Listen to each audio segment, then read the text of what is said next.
কোরআনের কাছে কেউ যদি প্রশ্ন করে, ও কোরআন, এই পৃথিবীতে নাজিল হওয়ার আগে তুমি কোথায় ছিলে? কেউ যদি প্রশ্ন করে, কোরআনে কারীম নিজে নিজের পরিচয় শোনায়, আমি কোথায় ছিলাম শোনো। বাল হুয়া কুরআনুম মাজিদুন ফি লাউহিম মাহফুজ, বরং এই কিতাব অতীব মর্যাদা সম্পন্ন সুরক্ষিত ফলকে লিপিবদ্ধ ছিল, আমি ছিলাম লৌহে মাহফুজে, সেখান থেকে এসেছি। যদি কেউ প্রশ্ন করে, কোরআন কি কোরআন, তুমি কার উপরে অবতীর্ণ হয়েছ?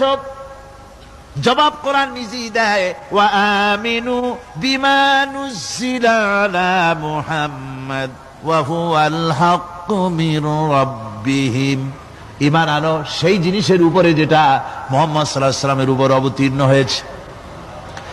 আবার অন্য আয়াতেও জবাব পাওয়া যায়, তাবারাকাল্লাযী নাযালাল ফুরকানা আলা আবদিহি লিয়াকুনা লিল আলামিনা নাযীরা, অতীব বরকতপূর্ণ মহান সত্তা সেই আল্লাহ রাব্বুল আলামিন, যিনি তার বান্দার পরে ফুরকান অবতীর্ণ করেছেন। সুবহানাল্লাহ বিহামদি।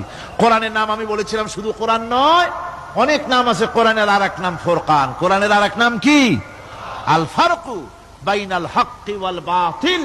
কোরআন হচ্ছে সেই মহাসত্য যা মিথ্যা এবং সত্যের মধ্যে পার্থক্য সূচিত করে, মঙ্গল এবং অমঙ্গলের মধ্যে পার্থক্য সৃষ্টি